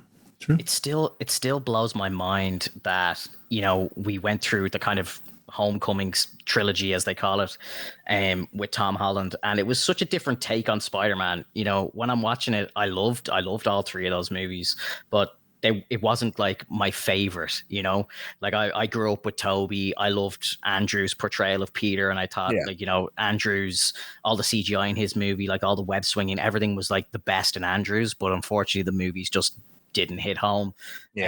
But just how they managed with No Way Home, and I think this is why it's the best MCU movie, how they just managed to completely destroy Peter Parker by the end of that film. And honestly, like, my heart breaks for him at the end. He is literally on the world, like on that planet alone. He has nobody, nothing. And like, it's just, wow, you're like, that's Spider-Man. He's in the city, he's broke, he's got to get a part-time job to try and pay his way through college and stuff. I'm like, now we have the Spider-Man that we know. And it kind of makes those first three movies even more special now. And again, this is Marvel doing what they do best. They kind of revitalize the previous content that might not have hit as hard into something that's just so special, because it's just such an amazing origin story that just turns into the Spider-Man that we know and love by the end. And he's even got the classic costume and everything by the end that he's made himself and all that, you know. So they completely cut ties to Tony Stark, which I think had a lot of people angry. A lot of people didn't like the fact that, you know, they were calling him Little Tony Stark and Baby Iron Man and stuff. And, you know, he relied a little bit too much on the Stark tech, and now it's all gone.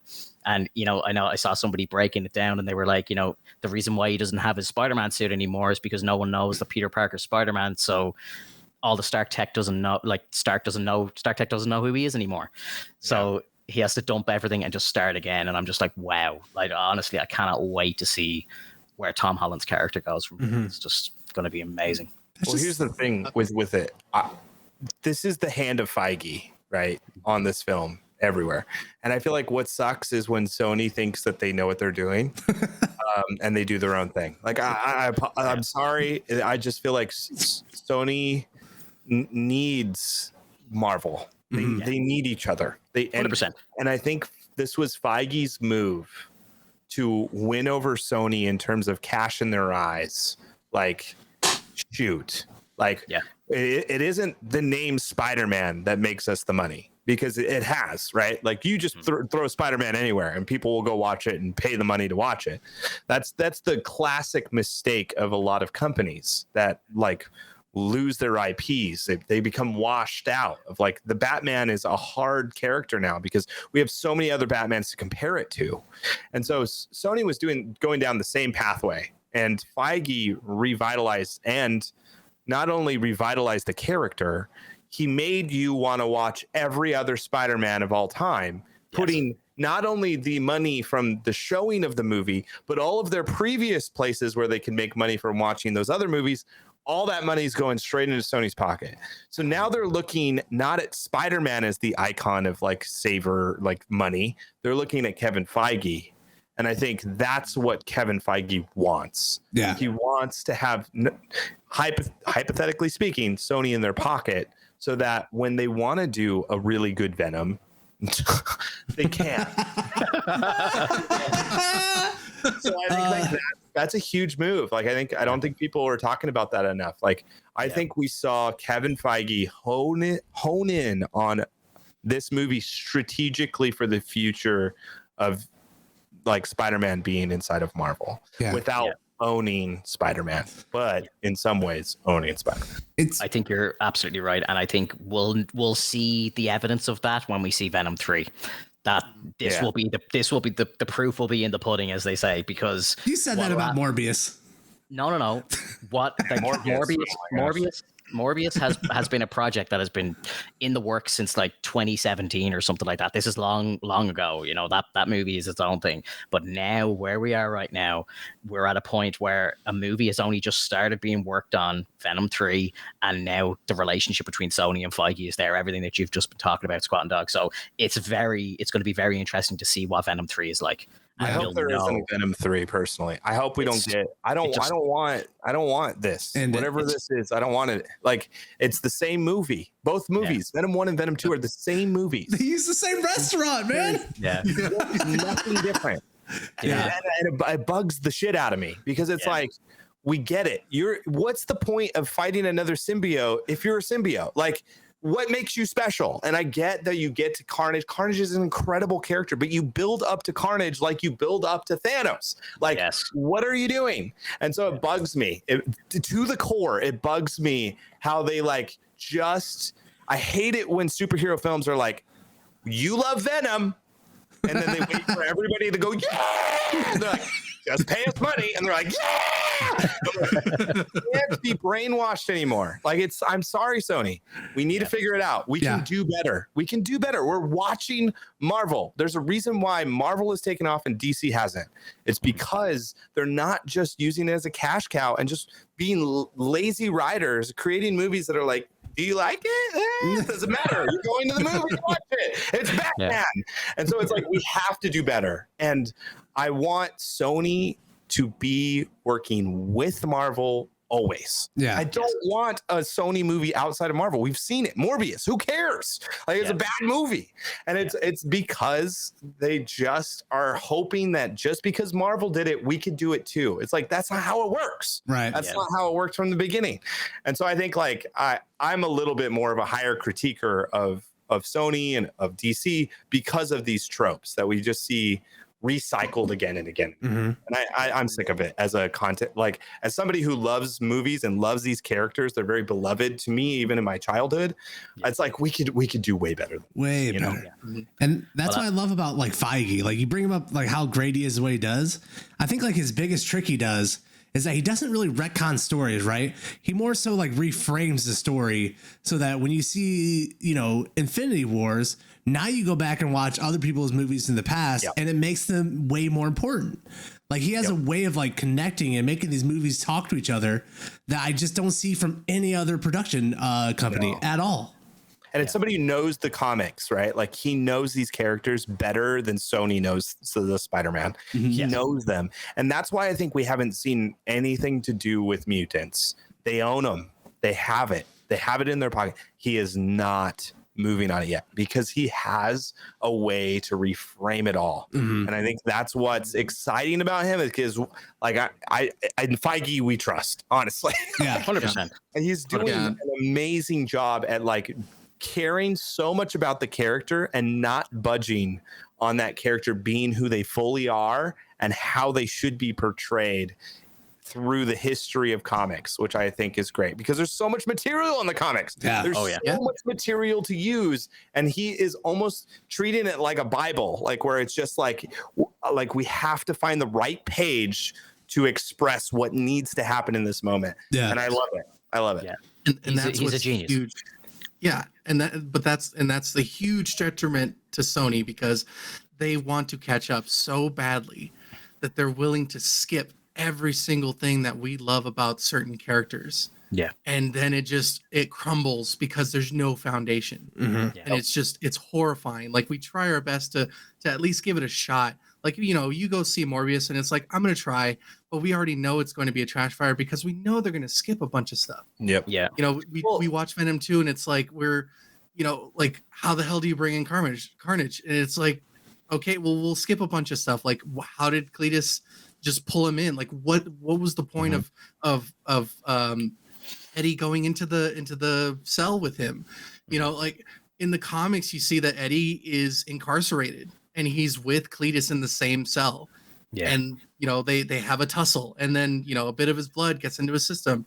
That they cut corners and it sucks. Yep. Don't get me started about Doomsday. Don't get me started about Venom in the original Spider-Man trilogy. Don't get me started on those. It's just they're just oh, we'll just add you in. We'll just throw in Doomsday in the DC, whatever.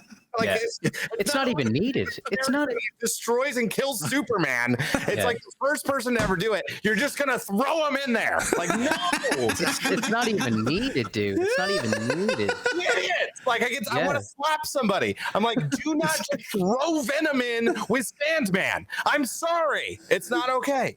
And so I get passionate about it because I'm just like, why are we stopping the storytelling?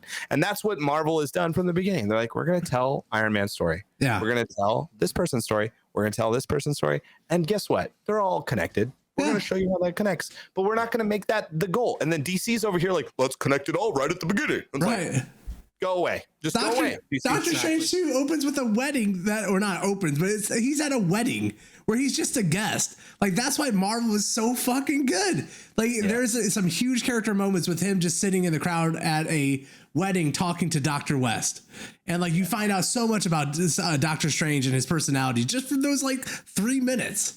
And you get nothing from DC like that. Nothing. No. Yeah. And it's not like a new outfit. Just a new outfit. Yeah. New Batman. Like, great. And I love the new Batman, but like, I digress. Yeah. And it's not like with Doctor Strange 2, they were like, oh, Scarlet Witch, and then Spectral Vision, and then like other characters that like don't need to be part of it. They kept it focused on just Wanda and just Doctor Strange and a little bit of America Chavez in between. So like it worked well. With Sony, it's more so like, let's just throw in as many characters as we can and see what fits. Yeah. And then we're gonna see if that makes a movie.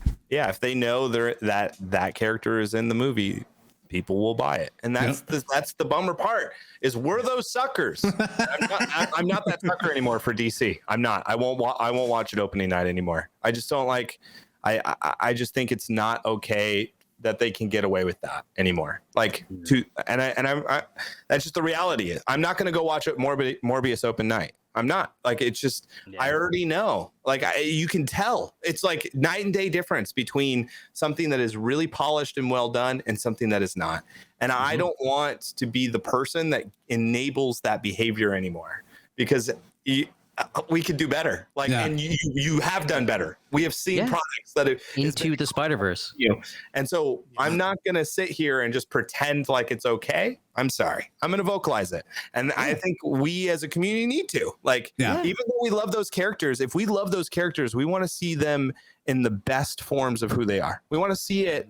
We want to see it translate and affect us. We want to see a character that we care about, that we emotionally connect with. We don't want to see somebody who just is a cash grab. Yeah. I'm sorry. I'm done with it. No, you're 100% right. And like, what annoys me the most is that Sony made Into the Spider-Verse, which is probably one of the best comic book content that we've ever received. And it's Sony, so it's evident that what's happening to ruin these movies is like real world shit, like executives coming in and deciding that they want to put their 2 cents in. We want to do this. Like, let's add Venom to a movie that was good. Like Spider-Man 3, Sandman was brilliant. That story was great. It was gripping. It was fantastic. And then they turn around, let's throw Venom in. And if you had even had Eddie Brock in it, maybe, and not Venom, it would have been better, because we would have drop it in. Exactly.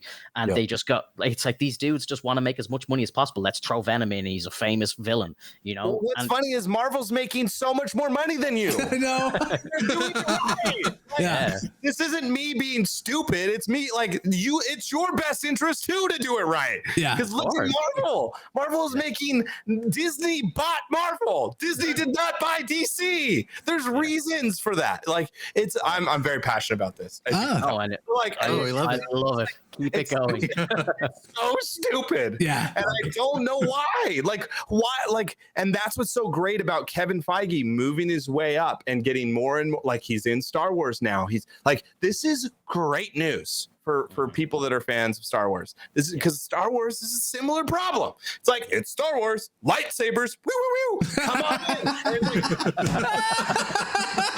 What are we doing? Like, what are we doing? Why? But then we get something like Mandalorian, and we're like, whoa! Like, the Star Wars can do it. Is deep and cool and different and unique, and it doesn't have to have a slight stick in it for it to be cool. Right. Like, and that is what Feige does best. Is he tells stories.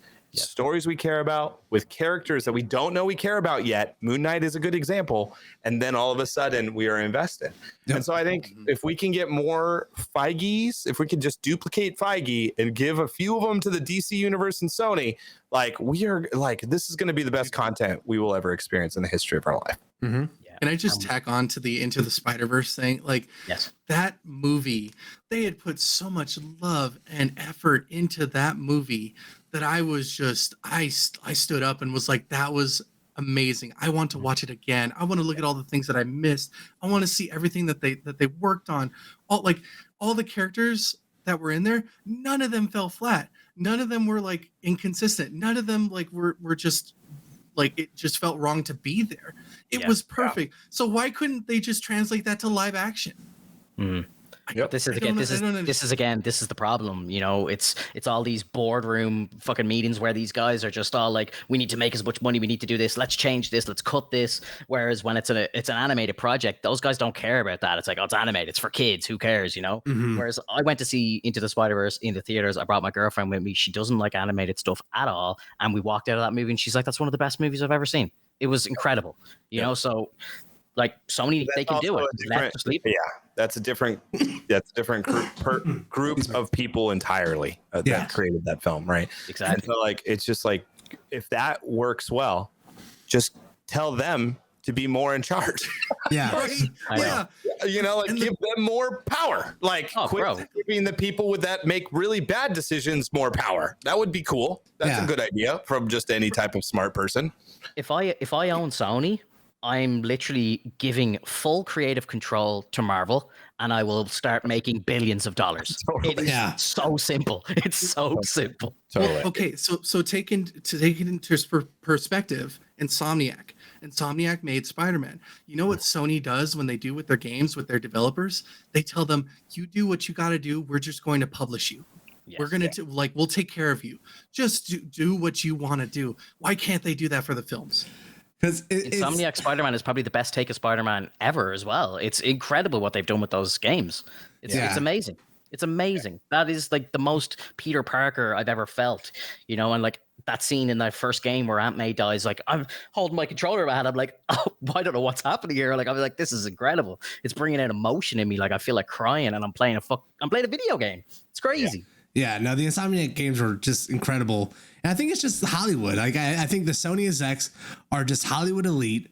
And they're people who came up enjoying movies and think they know how to make movies because they enjoyed them. They're not curators, right? They don't know how to create great things. They just have notes and notes and notes. And we think you should be doing this. Where Feige proved, and this is kind of where Into the Spider-Verse they kind of succeeded too. It's where they had a movie just small enough that if they failed, no one cared. Like if Iron Man flopped, no one cared. All right, we're going to write that off. That's not even going to nudge our yearly budget. Same with Into the Spider-Verse. They didn't have a lot of money, but they made these incredible films because like no one was paying attention to them at the executive level.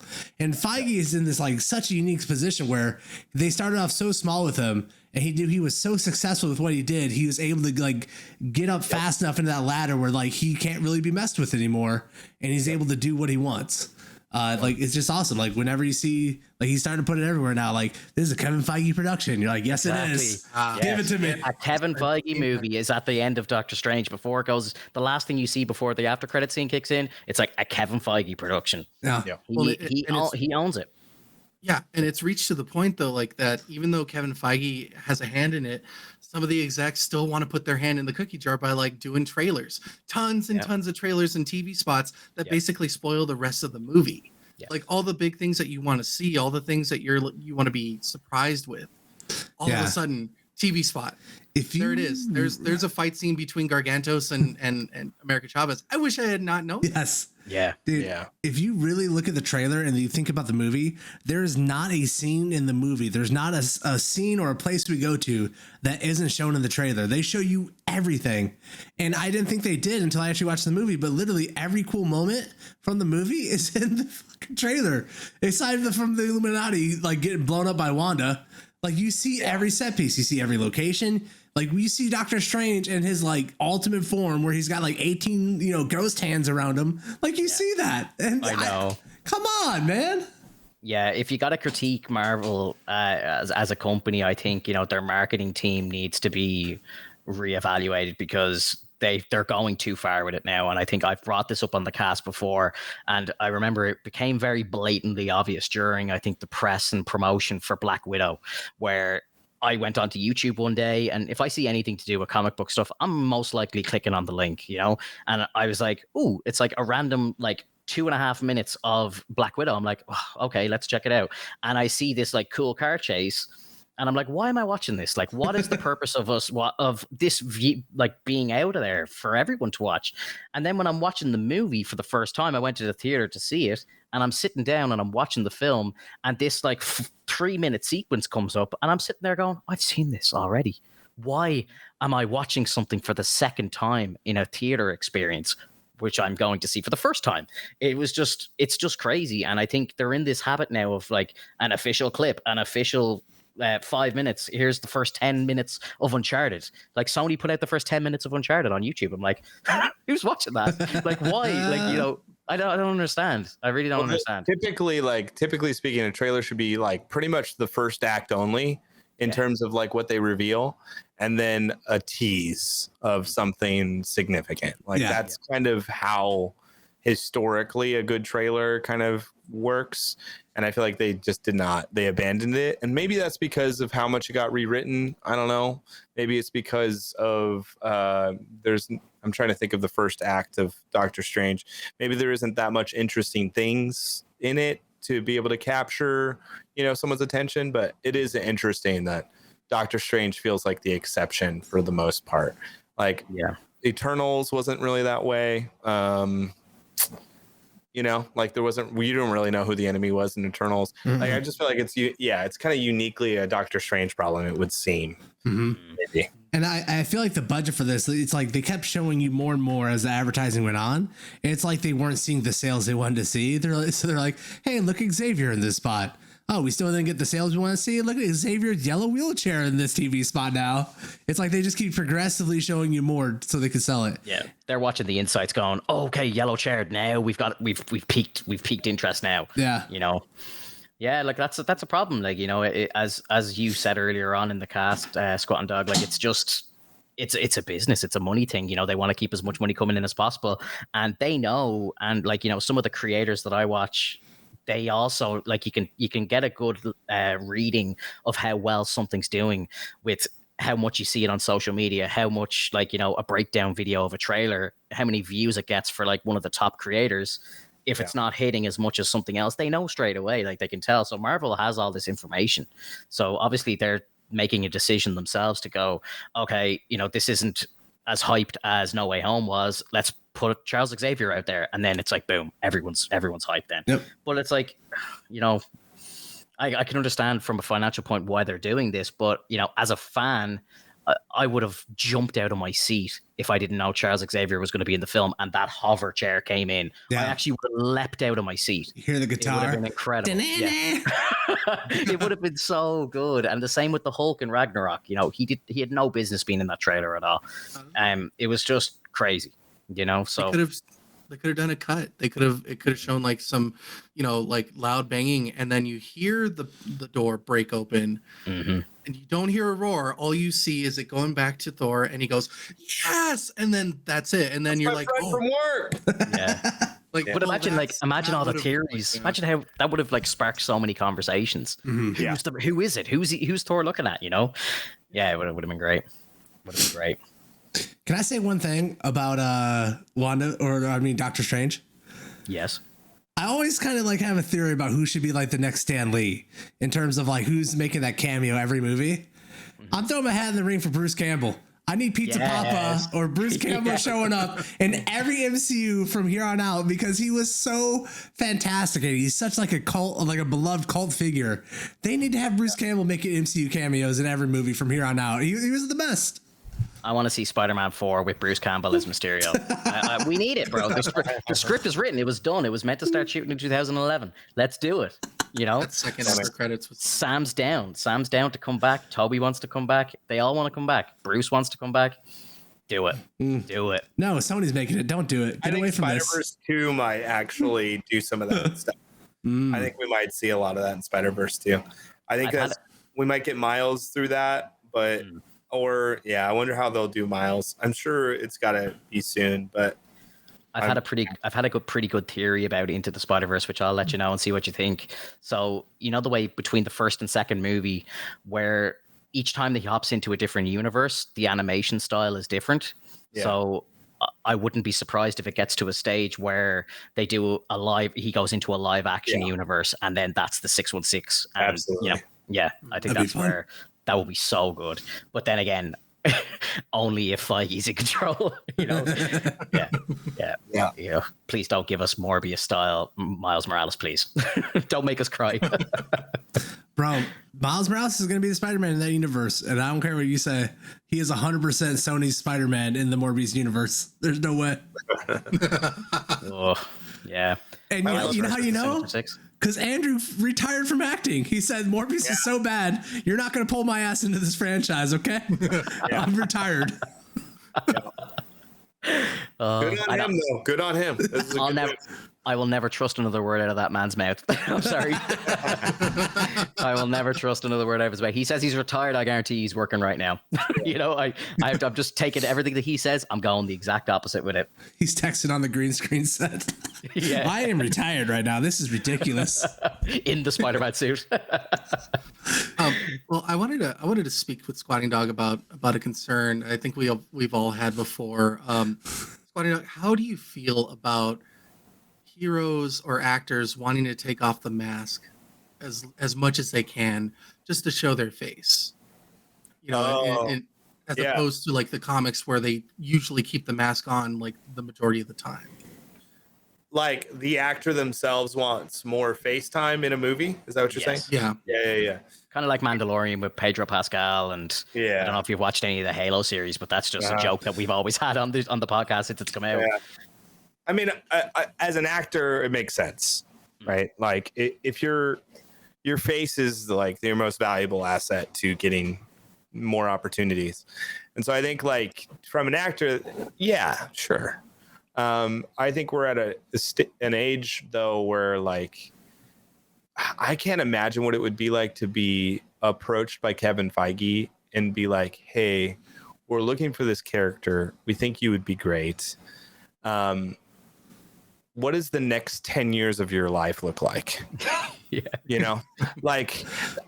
Because that's kind of where this is at. Like there's a caliber now, at least in the MCU, of like, if you get hired for a gig, there's a good chance that you're in for 4, 3, however many years, however many movies.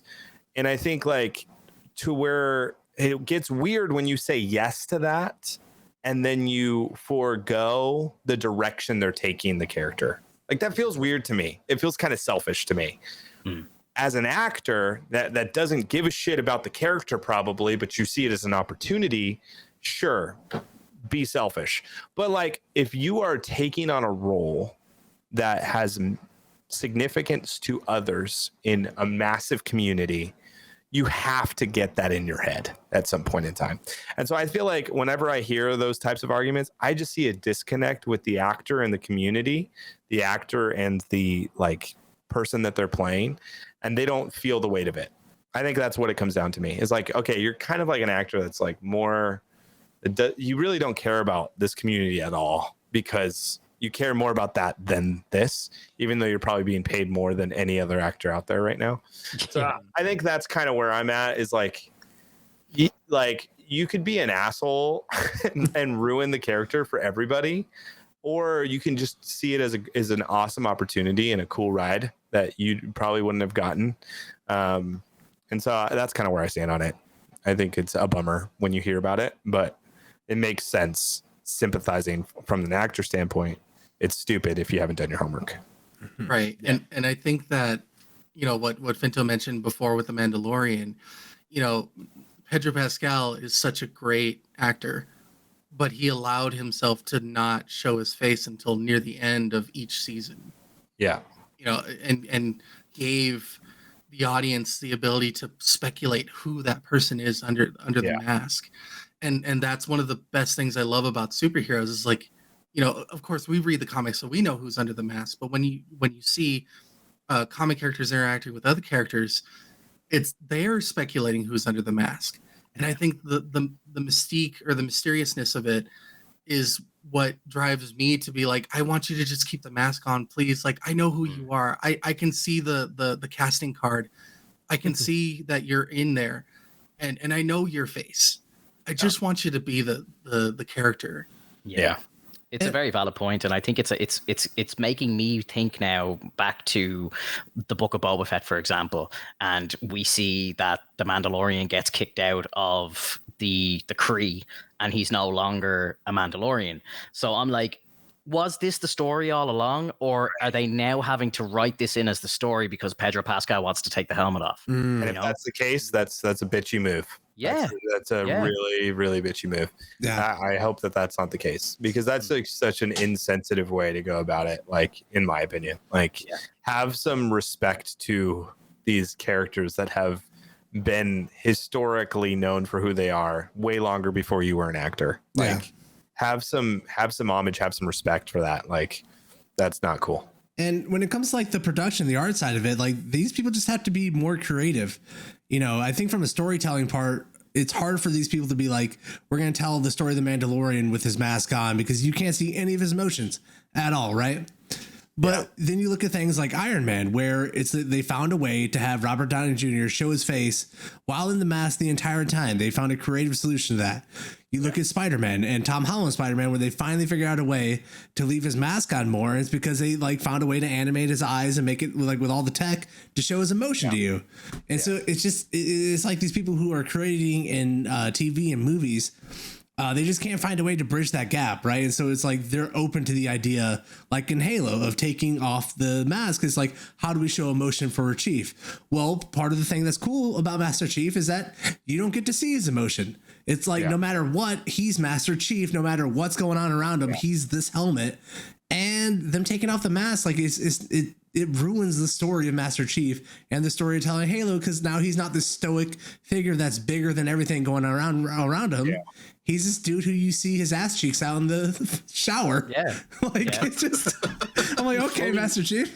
He fully comes out of the suit at one point, and we see he's just a normal man. Like I always thought that he was like 8 foot tall, and like, but then we've realized it's just he's in like big shoes that like make him appear taller. Like, it's just it's wild. It's wild. Interesting. Yeah, for sure. And one of the bigger pet peeves about seeing someone having their mask off is, unless it's destroyed, that thing's supposed to protect your head. Like with the Iron Spider. Like if your helmet's not broken, leave it on, because someone could crush your head if it's not on. The same thing with the Beskar armor. If it ends up being that Pedro Pascal wants to show his face more, and he gets into combat and he doesn't put the helmet on, like how easy is it to just get shot in the head or crushed? Snipe that guy. Weren't wearing. Yeah. I don't know. Jango Fett had his helmet on the whole time. Yep. See what happened to him? They got him in the neck. He still had it on when he died, though. He did.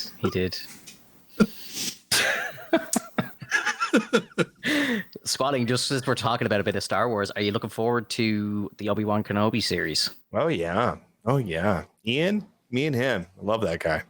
He's actually, you can watch a really cool show called Long Way Up or Long Way Around. There's 3 different versions. He loves motorcycles, and he takes trips all the way around the world, all the way from the top to the bottom of, like, I think London to Egypt. He just goes on these really cool adventures, meets with people. He's a really laid back, really cool guy.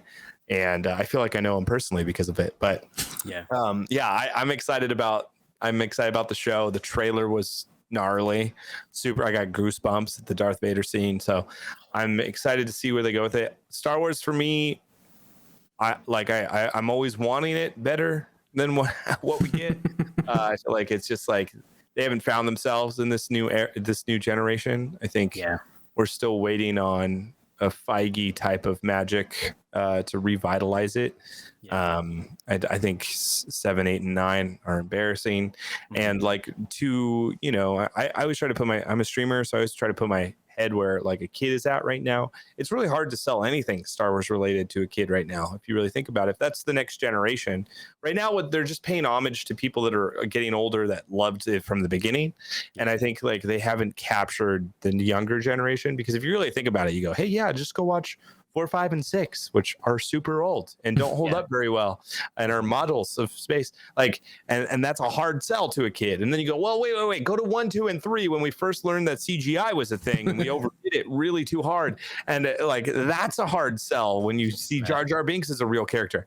And then you go to, 7, 8, 9, and it's like, I'm sorry. I'm sorry. I'm so sorry. So like, we don't really have a place to give the youth a good grasp of Star Wars. We're missing out on that. And I think like Mandalorian did a really good job with the Ahsoka stuff, kind of like bridging a little bit of that. I think when Ahsoka comes out, that'll probably be where kids might get more excited about Star Wars. But I think we don't really have a good spot yet for the next generation. And that's what Disney needs. They need a young generation to be excited about Star Wars, because the old generation, guess what? We're all falling apart and we're dying. So we're not going to be able to give you much more money if we're all dead. And so it would be a shame to see one of the most iconic, generations of cinematic history die. With some of the coolest storytelling you could ever have, die with 9. So I'm hoping maybe Old Republic, if we could go that route, it would be really huge for storytelling. And then I'm interested in stories of like, how this is how you do it. If Lucas, I don't know if you're listening to this, if you are LucasArts, here's what you do. Just look at Harry Potter. Harry Potter has a bunch of people, different houses, different things. Just get a group of Jedi that's being trained by a cool Jedi master. They all have different experiences of what they want to be in life. Some dabble in the dark arts, some dabble in the regular. They're all friends. There's tension. There's issues. Just go that route. You will be fine. It'll be fun. Just ride like dark, light, gray, whatever. Like, just show us what it's like for me as a young person to figure out how to use the Force, to have friends who also use the Force, but also have anger issues. Like let's just all figure it out together, in a cohort and grow together in this universe. Such as Star Wars. Do that. Don't give us any more weird, like copy and paste other past stuff. Like, start from scratch. Give us Old Republic. It'll be fine. Yeah. I think we need to go 1,000 years before Skywalker or 1,000 years after. Just get away from Skywalker. Just get away, like the plague. No more Skywalker, please, God, please. Yeah, I think that's the winner. It's just so funny. We've been talking for nearly 2 hours now about just how amazing Marvel are at a cinematic universe and how they're just killing it movie after movie. And then Star Wars is, their movies are bad, but they're killing it on Disney Plus. It's just like yin and yang, it's very funny. But I think, the savior, I think, for Star Wars is going to be the TV shows. Ahsoka is going to be a brilliant, Hayden Christensen's already signed on for that. Andor is going to have Obi-Wan Kenobi in it. So it's all connecting on Disney Plus. And then we're telling that story between that sweet spot between the the original trilogy and the dumpster fire that is the sequels. But I think we're going to get so much good content up to episode 7 that it might maybe save episode 7 a little bit, but then obviously they can never fix 8 or 9. Never. Rogue One was a great story. The best. Phenomenal. It was a fantastic Star Wars story. It's everything you want in Star Wars, except now we just don't know who any of these people are or care about them. So it's just like, that's the biggest problem with Rogue One. It's like, you did it. Why can't you do that, but with people we care about? Figure it out, guys. You are messing with the formula that is Star Wars, and you get pieces, but you miss a lot. And I feel like that is like I said, I want to slap somebody. Somebody on the boardroom needs to be slapped out, needs to be pushed out. Like, we get it. We love you. You're old though, and you don't know the next generation. Let us help you out. We'll escort you out. We'll get you a night. We'll name some building after you.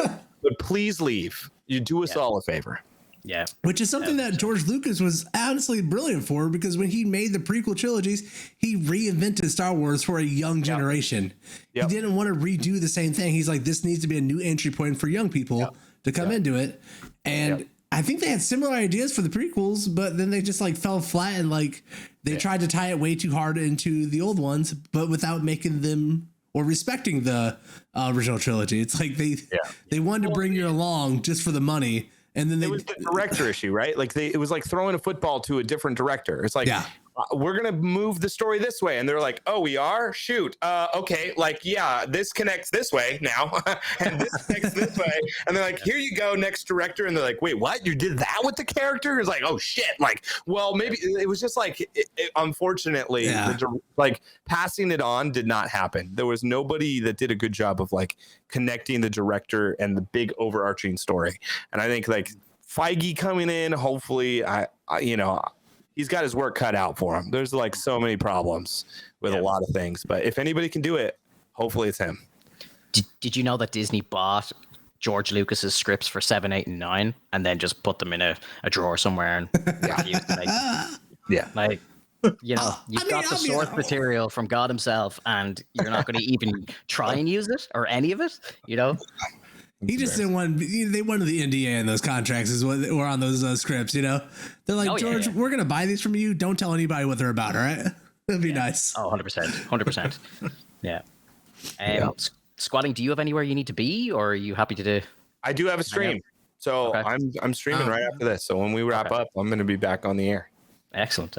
Okay, well, I suppose no better place to wrap it up then, unless anybody has anything else they want to bring up real quick.